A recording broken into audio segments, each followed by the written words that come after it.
నమస్కారం. HS24 న్యూస్కు స్వాగతం. నేను మీ హరీష్. ఈనాటి స్పెయిన్ న్యూస్. ఢిల్లీ కొత్త ముఖ్యమంత్రిగా రేఖా గుప్తా. షాలిమార్ బాగ్ నుంచి తొలిసారి గెలుపొందిన ఎమ్మెల్యేకి అవకాశం. సంబరాల్లో భాజపా శ్రేణులు. కేంద్ర పథకాలను నిర్లక్ష్యం చేసిన వైఎస్ఆర్సీపీ ప్రభుత్వం. వాటి విధ్వంసం విలువ సుమారు 40 కోట్ల రూపాయలు.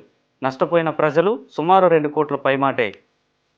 అనుమతి లేకుండానే గుంటూరు మిర్చి యార్డులో వైఎస్ జగన్ పర్యటన.